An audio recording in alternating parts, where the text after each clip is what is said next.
హోంమంత్రి అనితపై చేసిన వ్యాఖ్యలపై వివరణ ఇచ్చేందుకు మాజీ మంత్రి గుడివాడ అమర్నాథ్ మహిళా కమిషన్ విచారణకు హాజరయ్యారు. మరింత సమాచారం మా ప్రతినిధి చంద్రశేఖర్ అడిగి తెలుసుకుందాం. చంద్రశేఖర్, మహిళా కమిషన్ విచారణ ఎలా సాగింది?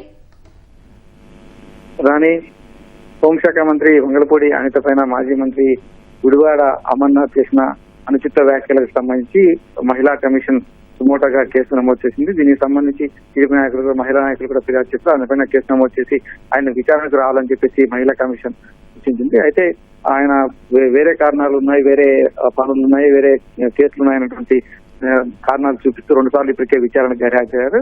ఇవాళ 3వ నోటీసుల ప్రకారం ఆయన చెప్పిన సమయం మేరకు ఇవాళ విచారణకు రావాలని చెప్పి మహిళా కమిషన్ సూచించింది. ఆ మేరకు కొద్దిసేపటి క్రితం అమర్నాథ్ మంగళగిరిలోని మహిళా కమిషన్ కార్యాలయానికి వచ్చారు. తన న్యాయవాదిని కూడా ఆయన వెంట తీసుకొస్తున్నారు. మాజీ అదనపు అడ్వకేట్ జనరల్ ఆయన కూడా వెంట తీసుకుని వచ్చారు. అయితే ఆయన అధికారులు లోపలికి రానివ్వలేదు. కేవలం అమర్నాథ్ మాత్రం విచారణకు హాజరు కావాల్సి ఉంటుందని చెప్పారు. అవసరమైతే మళ్ళీ పిలుస్తామని చెప్పేసి న్యాయవాదుల్ని బయటే ఉంచారు. కేవలం అమర్నాథ్ మాత్రం లోపలికి అనుమతించారు. ఆ విధంగా చేయాల్సినటువంటి వ్యాఖ్యలు చేయాల్సినటువంటి అవసరం ఏంటి అని మహిళా కమిషన్ అమర్నాథ్ ను ప్రశ్నించినట్టుగా సమాచారం.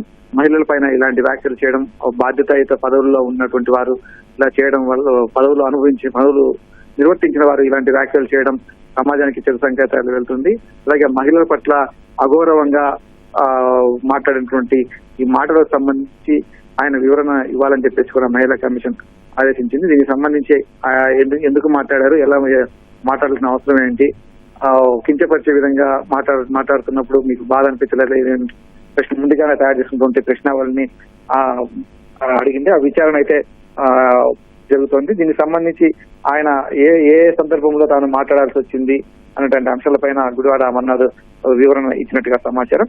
ఆ విచారణ జరిగిన తర్వాత దానికి సంబంధించి కమిషన్ ఆయన ఇచ్చినటువంటి వివరణకు సంతృప్తి చెందితే అంత వదిలేస్తుంది, లేకపోతే తదుపరి విచారణ కావచ్చు, తదుపరి చర్యలు ఉంటాయని చెప్పేసి మహిళా కమిషన్ వర్గాలు తెలిపాయి. రాణి, రైట్, ధన్యవాదాలు చంద్రశేఖర్.